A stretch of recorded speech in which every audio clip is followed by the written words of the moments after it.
কত করলো কও হারুন? 1,40,000 না দাম হয়নি।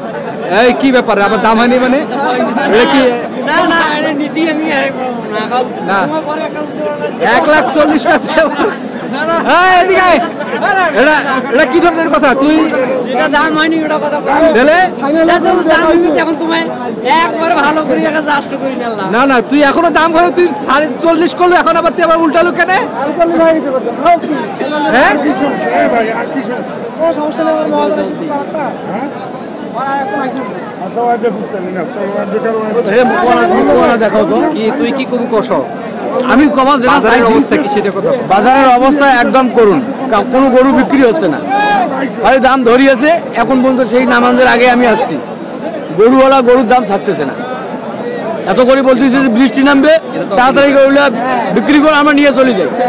অযথা তারাও পেরেশানি, আমরা আমাদেরকেও পেরেশানিতে রাখছি। গরুওয়ালার অভিযোগ যেটা গরুওয়ালা যে অভিযোগ করতেছে, আচ্ছা। তাদের খাওয়ার ফিডের দাম বেশি, ওদের গরু পোষাইতেছে না।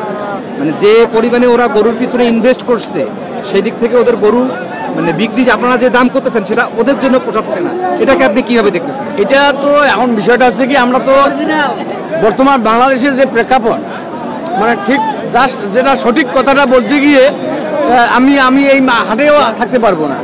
আসলে বাজারজাতদের মানে উগ্রগতি অবস্থায় আছে, সেক্ষেত্রে আমাদের তো সাধারণ মানুষের কুরবানি দেওয়া খুব কষ্টকর। সবচেয়ে বেশি সমস্যা হলো দেশে খামারি হয়ে গেছে বেশি, খামারিও বেশি। পরিমাণ খামারি হয়ে গেছে যে তাদের প্রোডাকশন বেশি, খরচও বেশি, প্রোডাকশনও বেশি, আর সেই পরিমাণ গ্রাহক তো আর বাড়েনি না। খামারি যে পরিমাণে বাড়ছে গ্রাহক ওই পরিমাণে বাড়েনি। এখন ওরা একটা গরুর পিছনে ইনভেস্ট করছে 1.5 লাখ 2 লাখ, কিন্তু একটা ক্রেতা তো এই 1.5 লাখ 2 লাখ টাকা দিয়ে গরু কেনা তার পক্ষে সম্ভব নয়।